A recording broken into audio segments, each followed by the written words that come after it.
Wow, that was one exhausting first week of LMGT3 racing. How did yours go? Let's talk about it. The next 10 minutes are just going to be whelps and yelps. Get ready for it. Hi, welcome back to another video. I kid you not, this is going to be 10 minutes of just clips of me whelping, yelping, raging, ranting, raving, code browns, everything. I spent the entire weekend sequestered away in Le Mans Ultimate Land in the LMGT3s. We had the Le Mans 2.4-hour special event which simulated the full 24-hour day-night cycle at Le Mans. We had up to 62 car grids, both LMGT3s and Hypercares. For the observant among you, you'll notice that in your left ear, you can hear just the whelps, the yelps, the complaints, the raging, the ranting, the raving, the angst, the fear, the excitement of the commentary. Well, it wasn't commentary. It was just the random adrenaline-fueled ramblings that came out of my mouth during the races. In your right ear, you can hear my voice over as I watch back the recording of the week and edit the action for you. So, like any good modern-day digital sports broadcast, if you would like to turn off the commentary, just take your right headphone out of your ear, or if you've got a mixer, just go full left on your audio for the next 10 minutes. I'll put the timestamp of when the whelps and yelps end. And as I said, this video is going to be slightly different. Rather than me giving you my insights into Le Mans Ultimate, which I will still do, I really want to hear your comments in the commentary. What did you get up to this weekend? First week with the LMGT3s. What did you race? Which car did you race? How did it turn out? Was it excitement? Was it exhilarating? Or like me, does your body ache and is your mind exhausted from the thrilling action?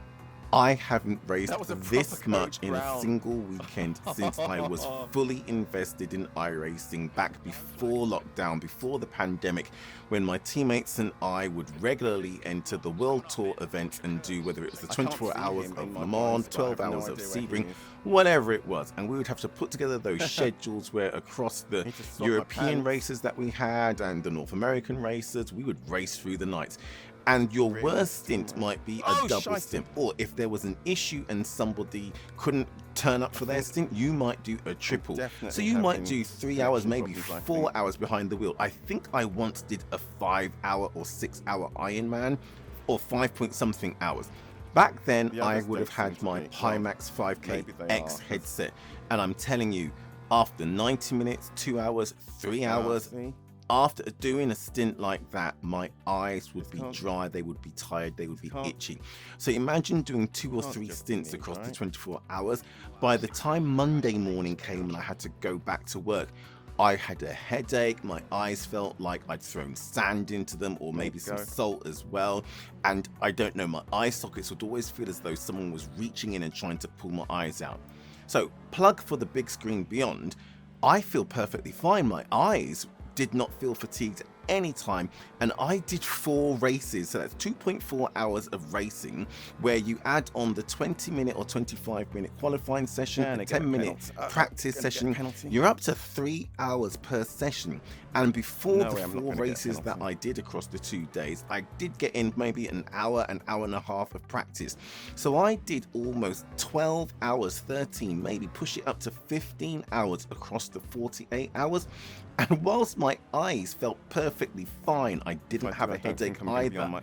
The rest of my body wasn't doing as good. My wrists felt like I'd hit each of them with, I don't know, a sledgehammer or something. They felt so sore from all of the force feedback.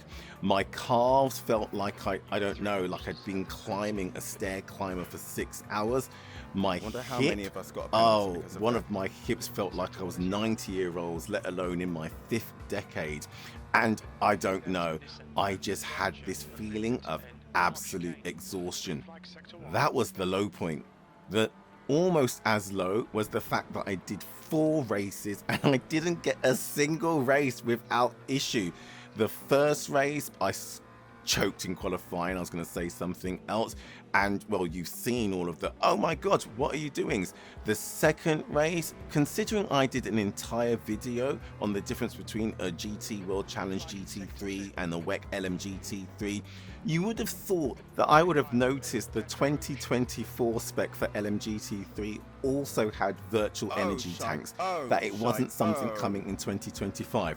So for 2 races, I had convinced myself that there was no virtual energy that needed managing. I kept convincing myself that it was an error on the dashboard that the McLaren 720S kept telling me about my virtual energy. I kept telling myself that it was an error in the setup menu where it allowed you to set the ratio of energy for the virtual energy. You would have thought that after all of these months of praising the attention to detail in Le Mans Ultimate, that I wouldn't have thought, nah, there's no way they've made that mistake. These are all of the cues that should be telling you this car has virtual energy, do not go below 0%. So yeah, one of the races, you'll see, I got disqualified. I ran out of fuel. I ran out of virtual energy, to be more exact. We then add in all of the hypercar drivers who just had no intention of yielding, or maybe being a little bit patient with the LMGT3s and just go for every apex to steal whichever ones they wanted, or the other LMGT3 drivers who perhaps were a little bit too ambitious in damp and slippery conditions and just punted you off the track. Or my personal favorite, just when I thought in the 3rd race, no, it was the 4th race, when I finally nailed a qualifying lap after having no audio coming through on my stream. Thank you again to Torma, one of the viewers, who said, do you know you've got no audio? So I had to bail out of qualifying again. Almost thought I was gonna, I don't know, have another race where I had to start at the back, but I came back, nailed it up for the first time, and started just outside the top 10. The first lap, the first stint actually, was going so well, right up until I came across an accident. Yellow flags were flying, so it's my own fault. Entering into Mulsanne corner, I saw the LMGT3 on the right hand side of the track off the racing line, and I just presumed that was the car that had gone off. Yes, I saw a cloud of dust to my left, but I just assumed that was where they had come from.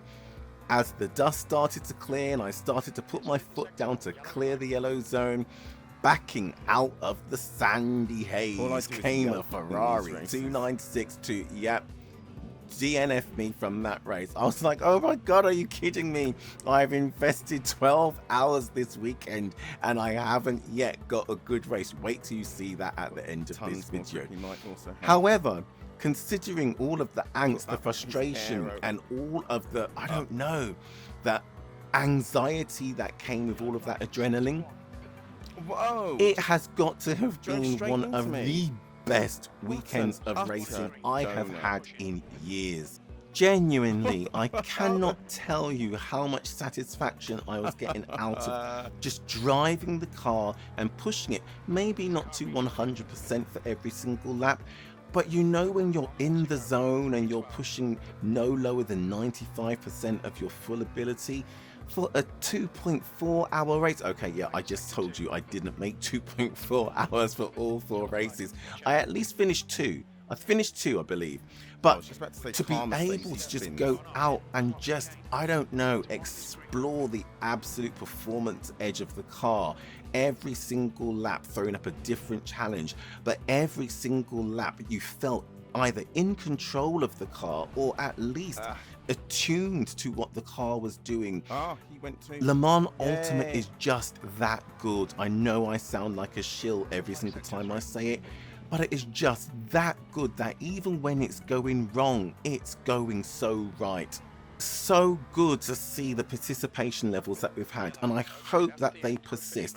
I've seen a few names that I used to see racing nothing other than ACC showing up, and we've had races that were 7 splits deep. We didn't have that in, well, I can't say in the first few months because I was sidelined, but even after the VR update in the September 24th Pack 2 update, I don't recall ever seeing a 7 deep split. And we're getting 62 car grids in these special events.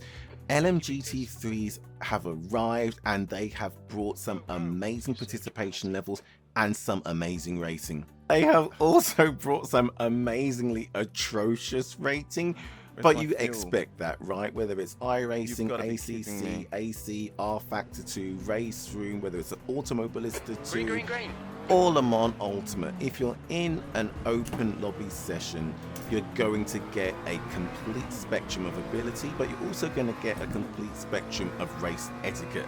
You have some people, and I think this is the race where it looked like it was going so well, where lap 1, turn 1, everybody understands we need to work together, we need to survive. And then you have races where it's YOLO for the wins and everybody just goes piling into turn 1, lap 1 of a 2.4 hour race, thinking if I don't exit turn 1 in the lead, I'm a loser. When you get a good split, when you get a race where everybody is entering with the same mindset, we're not professional racers, but when everybody is, I don't know, exhibiting an element of care, an abundance of care for every other race on the track, that's when sim racing is at its best. And I've said it in a few videos before, I've been quite absent from sim racing over the last 4 or 5 years. It started before the 2020 pandemic. I started to fall out of love. I think I was just burnt out all of the hours I was put into iRacing, trying to get that pro license, didn't succeed, went to GTE racing, didn't fare well there either, went to GT3s, bad idea. Absolutely tanked my iRacing, tried the Mazda MX-5, was having some fun, but I was out of my depth. By the time I burnt through 3000 IR, I was done. Over the last 2 years, I've been sporadically dipping my toes into R Factor 2 in a league, into AC and into ACC, but not since VR got its interim support in September in Le Mans Ultimate have I raced as religiously as I've been racing over the past few weeks. After the LMGT3s came out, I did something that I haven't done since that heyday when I was trying to get a pro license in iRacing. I'm racing midweek. I never race midweek. I like to be in bed by 10 PM now. I'm that years old. But I've been racing midweek in Le Mans Ultimate in the LMGT3s with the biggest grin on my face, going to bed happy, waking up the next day with a smile on my face, getting through the day's work thinking, let me check the schedule to see what's coming next. What's coming next has me filled with even more excitement that I'm actually planning out the season's activities.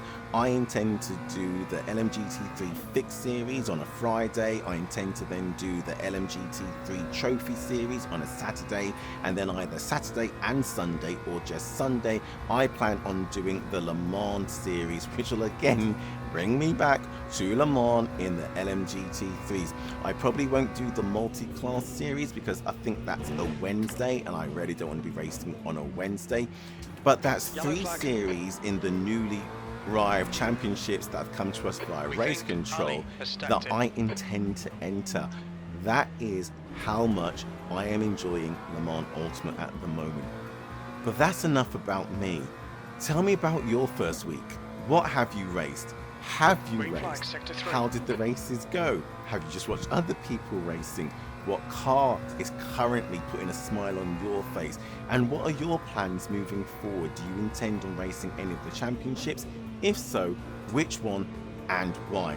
Let me know in the comments. Also, let me know if you like this approach of split audio where you can hear my whilst racing outburst through one ear and the voiceover post-race in the other, giving you the opportunity of either listening to both or just choosing which you want to listen to.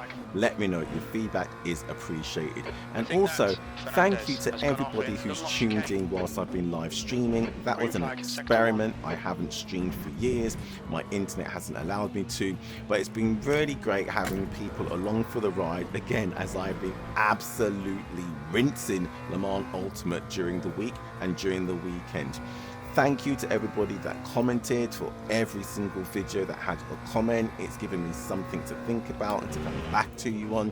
And also, obviously, thank you for every single like, every single share and every subscription. They all go a long way to helping support the channel and helping it grow. Obviously, I'm aiming for that 1,000 subscriber mark at some point soon, so we can try and cash in on some of those YouTube monetary shekels. I don't expect to retire anytime soon, but it'd be nice to try and build up a side hustle, wouldn't it? But again, let me know how your week has gone. Let me know what you think about the LMGT3s. Let me know what you think about this video. Like, share, subscribe. I'll see you in the comments and I'll see you at the end of the race. And one more thing. When I saw the original schedule for the LMGT3s, I convinced myself that that was it. Because GTEs were from the 2023 season, I did not think we were going to see another official GTE race in Le Mans Ultimate anytime soon. But if you check the schedule, they're back. There must have been an outcry from the community. People love those cars. I love that car. I love the RSR in particular. So it's good to see that if we want to, there will be at least one race in this season's racing where we could race our favorite GTEs. But confession, I don't think I'll be doing it anytime soon. The reason being that it's only so much racing I can do per week. I do have a life. Okay, I'm a bit of a hermit. I sit in my room playing video games for crying out loud. However, I do have a bit of a life, so I do need to eat, I need to bathe, and I need to earn a living. So with the amount of hours I intend to invest in the LMGT3s, because I'd like to be reasonably good. I'm not going to touch the aliens, but I'd like to do reasonably well in the championships. I think for the next 10-12 weeks, I'm going to have all of my focus and attention on LMGT3s. I've entered each of the championships in the McLaren 720S, and I don't think I have time. Here we go, look at this. No! I don't think I have time to be splitting my attention across two sets of cars. So, let me know how your week went. Let me know how your racing has been. I will see you in the comment section. I'll see you in the next video. Let's go. Blue flag. Why would you reverse onto